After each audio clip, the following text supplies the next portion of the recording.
Jurassic Park at Islands of Adventures has so many cool Easter eggs. We've gone through and compiled a list, and we're going to be going through these so you can take a look on your next trip to Islands of Adventure. Let's get started.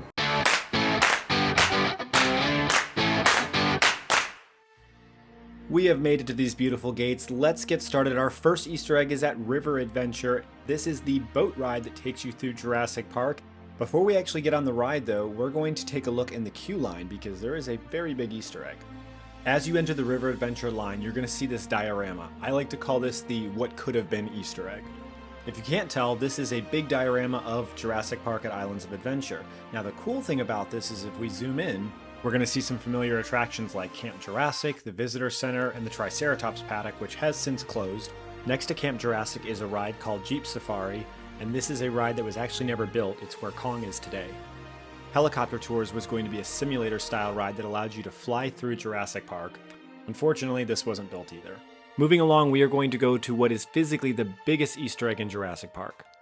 During the making of Jurassic Park, Steven Spielberg knew that he wanted to make a ride before they had even began shooting the movie. Most of you have already seen the Jurassic Park movie, but it originally was a book by Michael Crichton.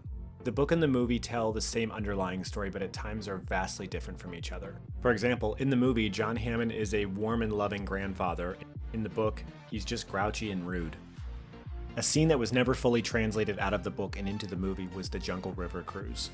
I say not fully translated because although there was never a scene filmed for it per se, there is a scene where John Hammond discusses upcoming attractions for Jurassic Park. This happens during dinner.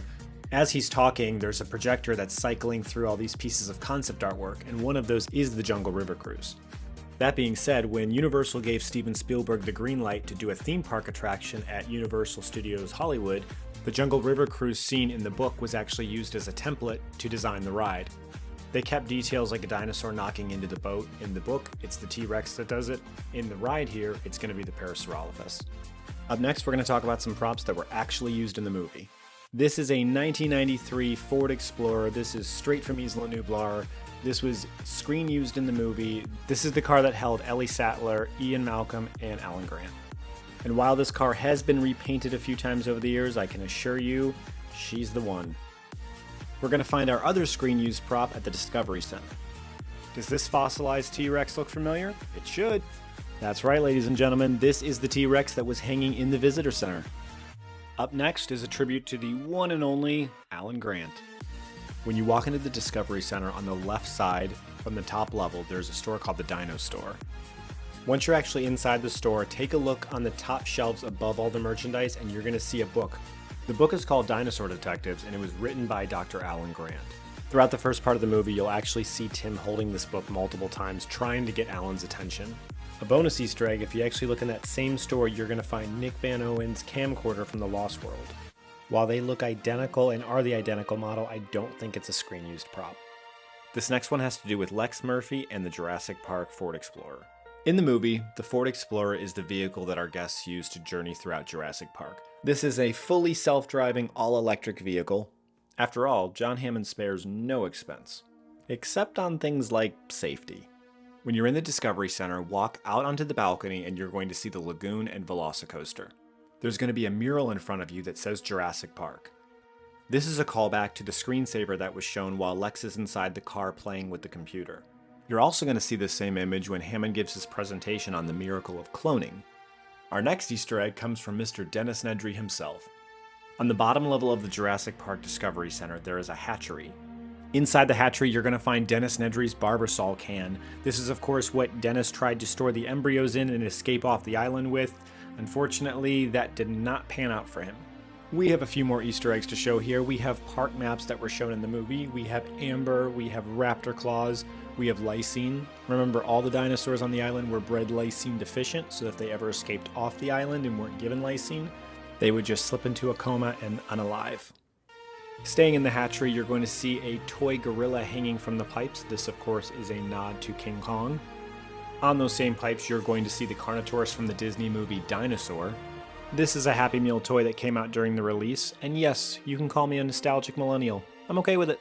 Throughout the entire hatchery, you're going to find Jurassic Park toys everywhere. There's also an appearance by Mr. DNA.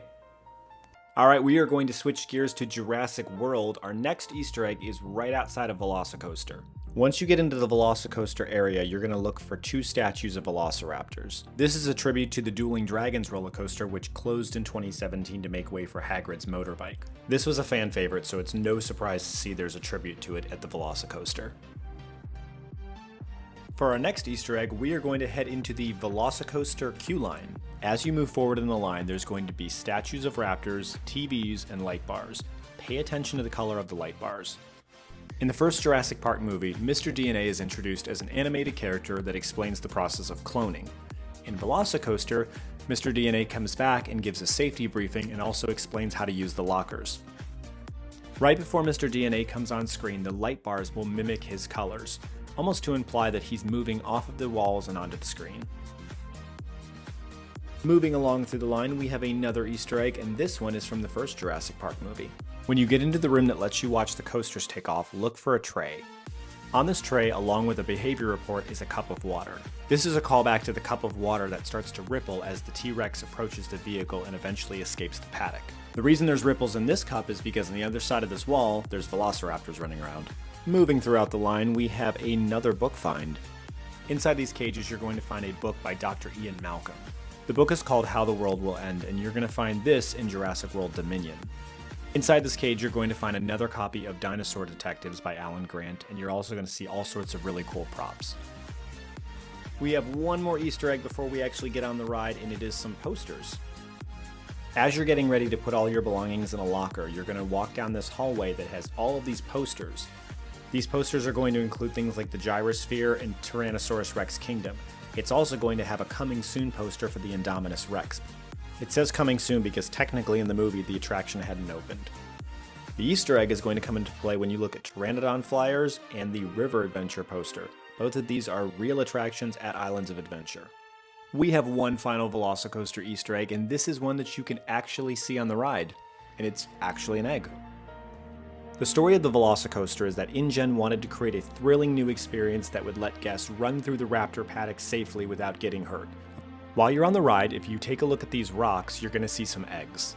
You may think that they're Velociraptor eggs, but you would be incorrect. These are Pteranodon eggs, and actually if you go on top of Camp Jurassic in the play area, there's a really good view of these. Alright ladies and gentlemen, that is 12 Easter eggs in Jurassic Park. Because I love you all so much, we are going to add a 13th. It is an honorable mention.